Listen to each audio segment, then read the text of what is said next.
Hey, this is The Social Tea, and I'm Sharonda Lee. I talk about all things social, including celebrity news, reality shows, what's going on in pop culture, local news, and more here in these YouTube streets. Now, we know folks always get in their feelings about what's said here on social media, so I must say, what's stated here is alleged, my opinion, and for entertainment purposes only.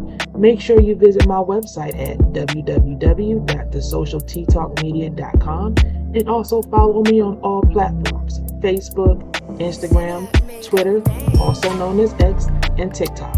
Also check out my podcast, The Social Tea Off the Air, on Amazon Music, Apple Podcasts, iHeartRadio, and Spotify. Now y'all, I stay on ready, so make sure you subscribe to my backup channel. I am Sharonda Lee, The Social Tea, here on YouTube.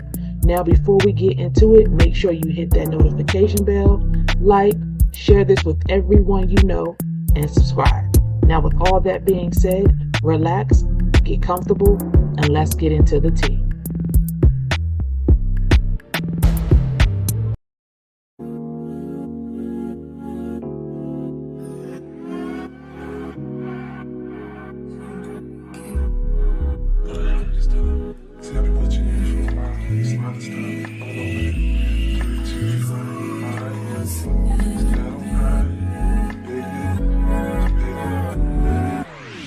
This is The Social Tea Off the Air.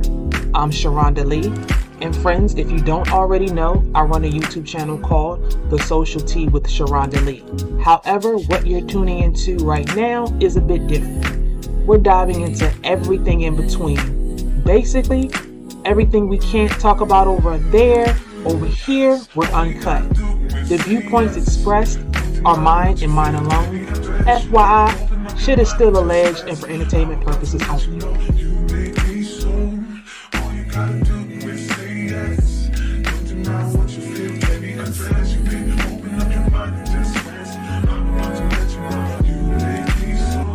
If you're a man, like Sharonda said, if you are a man, summer vacation, you just Spanish, or if you're somebody that he's really trying to leave his wife for. Then most of the time, if a man has an established relationship with a woman, even if it's got problems, he's gonna always go revert back to his foundation. Each and every time. You were just some way for him to blow off steam. That's all you were. You were just a temporary. Well, that's exactly what he said. Mhm. She was a void. She was a void. She was a void. I'd say go get counseling. How about that?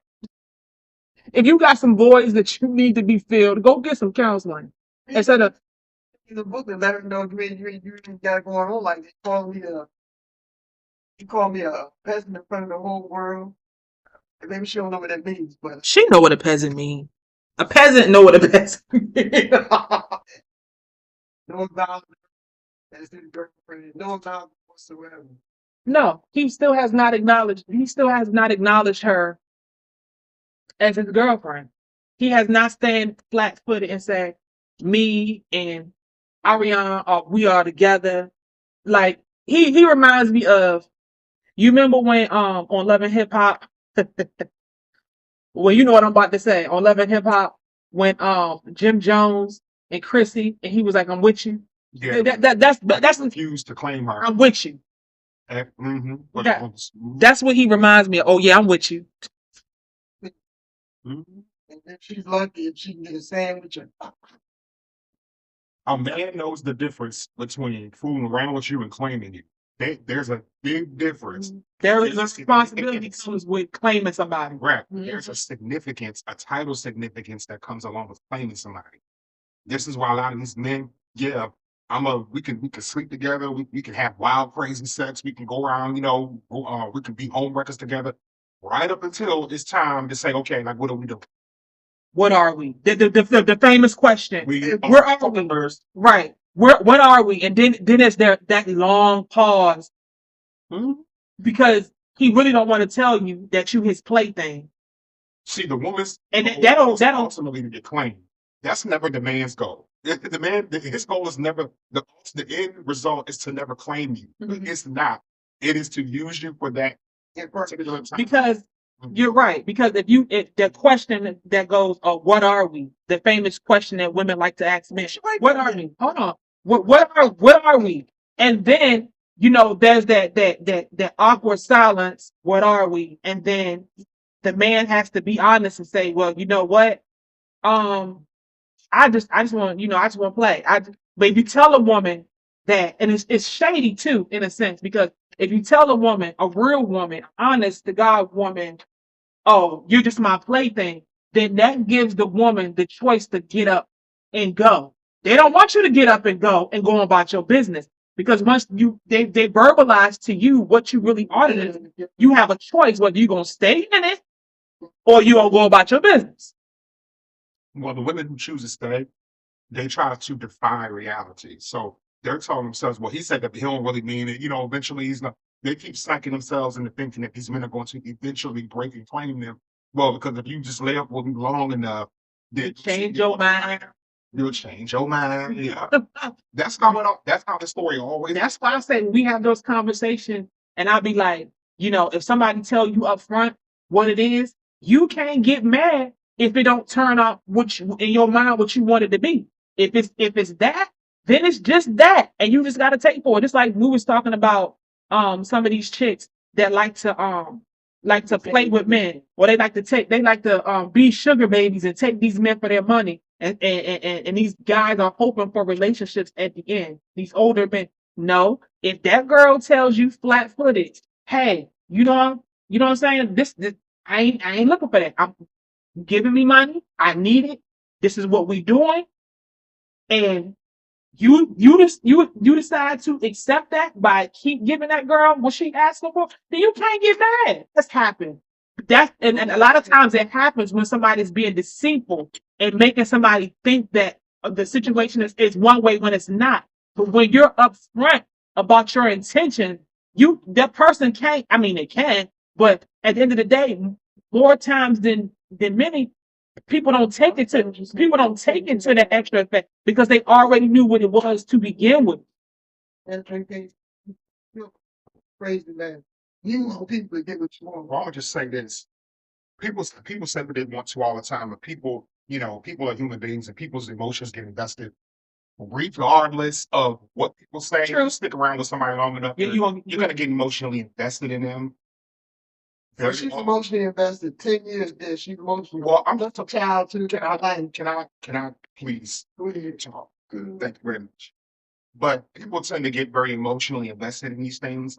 When you have like relationships where there's a sugar baby, so if there's a woman using a man for his money, the man knows what it is. Mm-hmm. Even if he's going into it with the best of intentions and he's telling himself, okay, well, I'm looking for, Mrs. Right, my one and only, or whatever he's telling himself, he has to know that you're going to run into people who's going to be gold diggers. You're going to run into women that are going to be gold diggers because you've made it known and you've made yourself available to that by saying, hey, I'm looking for, I'm lonely and I need somebody to come over here and fill a void. Unfortunately, living in a world where people are opportunists and good people are hard to. Yeah. So you have to know and you have to understand that you run the risk of encountering some gold diggers, you run the risk of encountering some sugar babies and all of that. And these men know that. They know that within like the first few days of being around you, what you're really about. That's true. And your first couple of conversations with a person that you just met, you're going to find out everything that they're about right then, right there. So you decide to proceed forward. You're just hoping against hope that your odds are going to work out better in your favor. That's what this is really about. Well, yeah, I know she really isn't like that, but maybe she'll get to really see me for who I am, and maybe she'll change her mind. That's the situation. That's what we were talking about when it comes to Arion and this whole situation with her being with Martell for 10 years. Like, I think she hoping, I'm gonna be the one that will stand it all, and he finally gonna put her, because she like, I don't want to get married. Child, lie, more lies and more lies. Right, and it's they literally been together for like almost 10 years. And she's still holding out hope that this man is going to even after his marriage has been ruined, he ruined his marriage. They both conspired to make this woman walk away from him. She's gone now. He doesn't have much to fall back on. And she's still sitting up here hoping, even though he has not telegraphed in any way or has given any hint that he really wants to truly be with her. No, he has not. He has done interviews. He has gotten on TV and called her a peasant on national TV, not on YouTube now. He got on national TV and called her a peasant and called her a side chick. Like he has not acknowledged her. He only thing he acknowledged her as is child mother. That's it. Not, and then he hit it with the last Tasha K interview. He hit it. Tasha K asked, I don't remember verbatim what she said, but it was something like, Yeah. okay, basically, y'all been together all this time. What's the next steps for y'all? This Negro said, we're getting to know each other. We're getting to know each other after 10 years? I mean, we have a whole child together, but we're getting to know each other? No, he won't say nothing like we get mad at that because he don't want no.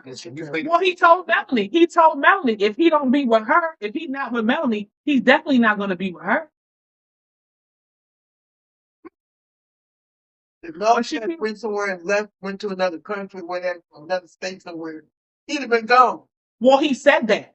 He said that. He was willing to give up his rights to that child and just send child support payment. He said we can move away. This is what he told Melanie. We can move away, and I won't deal with her. I won't deal with that child. It just be me, you, and our kid. He said that, and this girl still decides to deal with this man. And I think I think that we only I believe what Melanie said. We're upset about this stuff that we're hearing. This ain't even probably the half of it. We're only hearing the things that get out. But imagine what really goes on behind the scenes of this situation. I just think that girl, Martell got her young. She was like 23, 24. She keeps saying she was young and she was dumb. But girl, 23, 24, you old enough to drink, you old enough to file taxes, you old enough to do everything under the sun. And mind you, she had already had a child when she met Martell. So let's just kill it with the I'm young and dumb. Yeah. Men choose young women who they know whose lives they can ruin. They could strangle that baby in the crib early because they know, well, if I can get with you, if I can, use you as a proxy to ruin my, ruin a marriage or whatever it is I'm trying to do. I use you as a fling. I knock you up with a whole bunch of kids. Well, I ruin your prospects in the future. Yeah. The man understands that time is a woman's biggest enemy. When a good man or a man that is going to invest in you wants you at a clean slate young, so that he can use you as a foundation upon which to build. And Martell understands that just like any man. That's why he married Melanie. That's why he got her young. Let me go ahead and mess you up young so that even after I'm done with you, no man is going to want you after this because now you've been publicized as a home wrecker, a side piece. You're pretty much done for. Ain't no man worth a damn is gonna want you after this. And maybe that's why she sticks with him because she knows. And people say, these are people who we look at on TV. The same rule is true for the rank and file too. Imagine how many women go through this who don't have high visibility, like all these people who you're talking about. It's called regular, average, everyday woman, female, has been victimized by some man that got them young and messed them up young. And loaded them up with a bunch of kids, defiled them young, and now a real man, any real man that that's a six-figure earner that really got something going for himself, ain't gonna want you because now you damaged goods. Men have been doing that mess forever, and women are just now coming around to the realization of realizing, hey, like these men over here just screwing us over, hosting. Well, the only woman he would want, and the only one we would still want would be Melanie because he's obsessed with her. Well, yeah, the one he really wants to can't have. Yeah, she's done. Who wants to stay around and continue to be treated like that? And I really think in his mind, he like, how dare she leave me? That's narcissistic, and he told himself that, well, she spent all this time with me trying to build me up. She ain't going nowhere. Yeah, she'll allow me to. Cheat. She pulled the rug. She showed him, I very much can. Nigga. And she said, I can continue to be good with that. And he's seeing her do all of this on the sideline. It's probably eating him up. He probably punched the air so many times and punched Arion too. I don't believe not one second that he ain't smacking that girl up. And She ain't really get. like how you said that this is only the small percentage of what y'all hear. But imagine, those 10 years they were together. He probably was telling her all types of stuff. Probably telling her, "Oh yeah, you're the one who be with you," because that's how they get them. Mm-hmm. They kind of create a reason for these girls to stick around. 'Cause they give them a carrot, and these women dangle a carrot. And he probably was telling her, "Oh yeah, once me and Melanie are done, I'll probably get some of her wealth. We could run off together." Men really do talk like that to these young girls. And that's probably why she's still so invested. And she believes like she believes everything that Martell tells her. And we're the dumb ones. We don't know what we're talking about. And she got this skinny, and Martell is telling her everything Martell is telling her is the 100% God's honest truth. And he knew that at the time when she was so young, she didn't have enough life experience to really know to really discern what kind of man he really was. At 23 and 24, you didn't really live yet. No, but she had a baby. She was experiencing some type of life. She had at 23 and 24, you do not have that much. Like, you're still young, you're still naive, you're still impressionable. These young girls, yeah, that's why they always go for them young ones. No matter how old the man is, they always go for them young girls. You right. They always get them young. Even if you have a baby or two stashed away somewhere, you have not lived long enough yet. You ain't been through enough yet. Right. That's why it's harder to run game on older women. True. And then another thing, he was on TV. He was on this reality show and stuff, making money. He looked the part. He looked the part. Yeah. Going on. It's over. He on TV. Oh, shuck, man. I didn't hit it. I didn't done it. Mega Millions. I won. And she saw her eyes got big. And I just think, just like Melanie said, she saw that and she wanted Melanie's life. She still wants Melanie's life, even though Melanie and Martell are not attached to each other in that way. They only attached to each other through those kids. But she still wants that woman's life. That's why she feels like he doesn't have the ingenuity and the talent that Melanie has. So even if they were to be together, he's not going to be able to give that to her. He's never going to be able to provide what Melanie gave him. No. Because on his own, based on what I'm hearing on his own, he's a no talent hack. He can't make anything happen for him. He can't even do a speech. So and have a speak and speak in front of people. So understand that these men, no matter how old they get, they always go for these young girls because they understand, oh, you don't know what my intentions truly are. You don't really know what I'm here for. You don't know what I'm here for. Mm-hmm. You're gonna believe everything I have to. You're gonna believe everything I tell you. You're gonna drink the Kool-Aid. You're gonna drink it because you're young and dumb. You're young and you're dumb. And vice versa. A lot of these young boys, when you're young, you just don't have enough life experience to really give you the proper discernment about who people are, and what people's motives and intentions are. So you're easily taken. But we can roll that all the way back to parents too, because if the parents game you up early, then you kind of can go into life, go out there into the world having the tools right out the gate to be able to deal with that kind of stuff. But unfortunately, most of us don't. And Arion drunk the juice, and she probably believed everything that Martell told her. And they thought it was going to be a Bonnie and Clyde, honey. It was going to take Melanie for everything she had, and it was going to run off into the sunset. And then they would be the ones sitting up here enjoying the fruits of her labor, living off of her money, eating off of her. And then Melanie was going to be the one crying with cleanups and tissues, talking about, I got to go take this nigga to court and go sue him and all that. I'm just telling you, this is how they tell themselves these situations are going to play out. Right. But Martell bit off more than what he could chew because Melanie said, "Oh, I got something for you. Mm-hmm. I got my trump card right here." Mm-hmm. And she showed him she was really, "Oh, I'm not as stupid as you think I am." Mm-hmm. Yeah, he was taken aback by it. He probably was surprised that this woman had enough sense and ingenuity, and had enough decency to leave his ass and be like, "Oh, not only am I not going to leave you, but I'm going to be better off without you, and you're going to see me eat and you're going to see me win even after the fact. And you can have your little side chick that you decided to do all this with. Okay, you wanted it so bad, now you got it. Mm-hmm. Now you don't really want it. Now that it's no fun when you ain't hiding no more. When you ain't, everything is under right. Yeah, there's nothing to be gained by all your lies and you being deceitful and all them and all that dirt she was doing. There's nothing else to be gained. So now you just kind of left with, this. Your life is in shambles, and you're left with her, and She really still wants you, but you like now you're looking at her like, damn, I did all this, but now he's disgusted by her.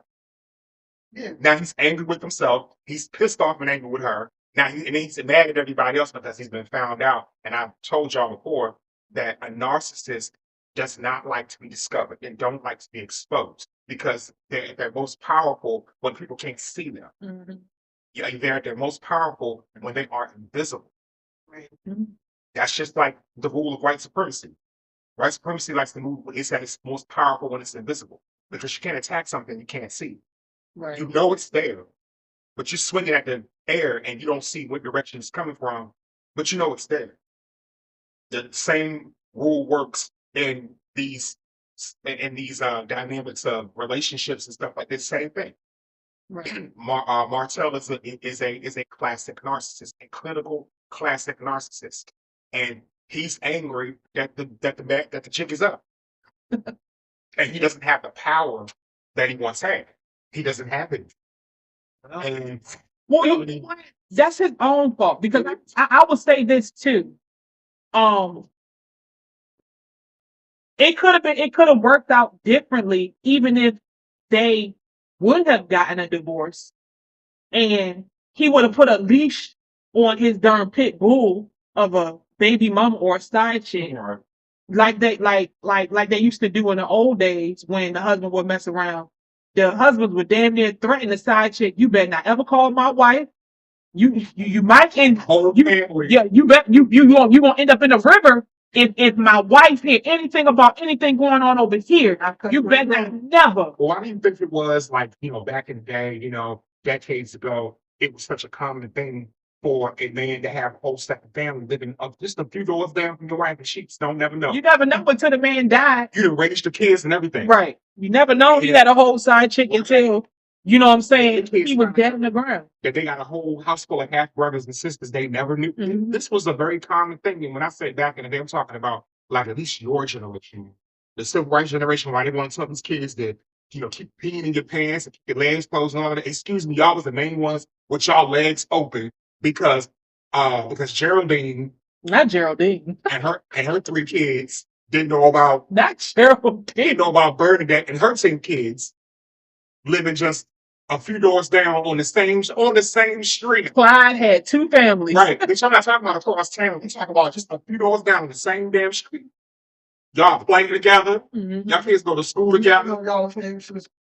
The women are friends, don't even know they related by marriage or their kids are related, got the same father. They don't even know that. And the man then died, like Sharon said, the man ended up and died and he got up out of here. He said, look, let me go ahead and live fast and die young.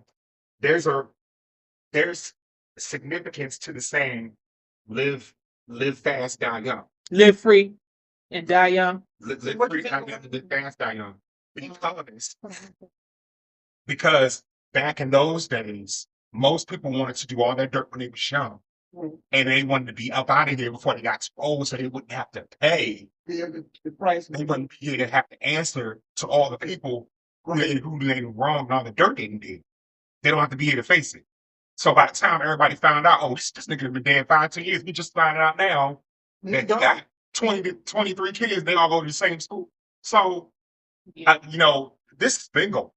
Yeah, it's nothing new. When the boy, illegitimate boy, Melanie's kids got a half brother. Well, it is what it is. But at the end of the day, you have to put things in its proper context. You have to put Melanie and her kid over here, and you have to put that boy over there. Because at the end of the day, the two don't have really nothing to do with each other in a sense of Melanie's kids are going to live a different life than from what he's going to live, because he's going to have to live the shame of what his parents did. These kids that were born into a marriage are not going to have to live that. The only thing they're going to probably have to live is the fact that their father ain't nothing. He ain't nothing. Yeah. But the fact of being married, being born into a marriage, from a mother and father, that's admirable. A lot of people don't have kids in marriages. That is what it is. But you have this boy. Kids, they don't have nothing to be ashamed of. Melanie kids don't have anything to be ashamed of, and neither does the outside child. But at the end of the day, he's going to pay for the sins of what the parents did. He's going to have to live a life of knowing when he gets older, oh, this is how I was created. This is how my parents, this is how my parents did the other woman. This is how my mother did the other woman. This is what my father did to his first wife. He's going to have to live that. Melanie kids are not going to have to live that. It's his best chance for, I'm so weird. His best chance for living a normal life and having healthy and having a healthy state of being is they're gonna have to nip that in the bud early. Because if not, he's gonna grow up with a lot of resentment. As something that go ahead. Over something that he had no control over, that wasn't his fault.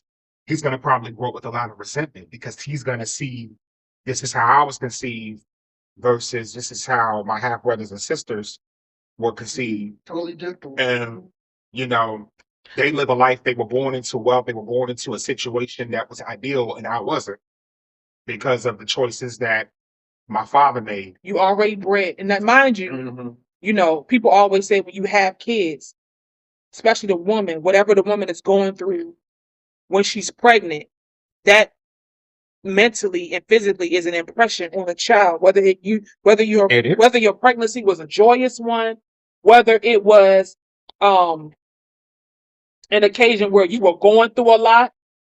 You know what I'm saying? You could see that little boy right now, and you could see that you could tell Arion was going through some type of rage or something. It's all on that baby face. He can't, you know how they tell the resting face? His resting face is he looks like a little imp. Like, I'm not even trying to be funny and talk about nobody's kid, but he looked like he had on wheels, like real talk. If you ever see him, like, he looks like he is ready to go. So you could tell, and he's only what, 3? Sugar Mama around the same age. Sugar Mama's older. Sugar Mama's older. He's a year younger. So I think he's 3, Sugar Mama's 4. But Sugar Mama, I look at her, it's totally different though. Because when Melanie was having her, it was like Melanie said, it was something joyous. She probably thought that the baby was going to bring the marriage back together. So she wasn't going through a whole bunch of turmoil. But imagine Arion having this baby, trying to keep this man, thinking this is going to keep it. You already envious of the wife. You already trying to take her place. You trying to implement something that don't have nothing to do with you. So you bringing all of this on the seed that you're trying to bring in the world. Two different babies. Yeah. Totally different. And 2 different outcomes, and they only a year apart, I think. So yeah, that joint crazy.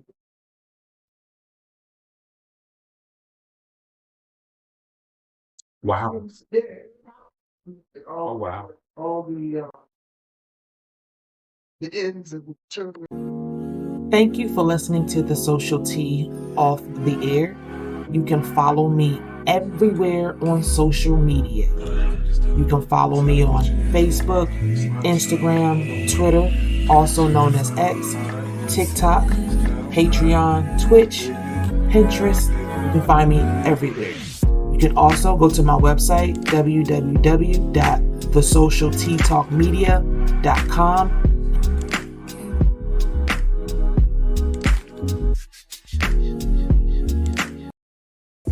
Made up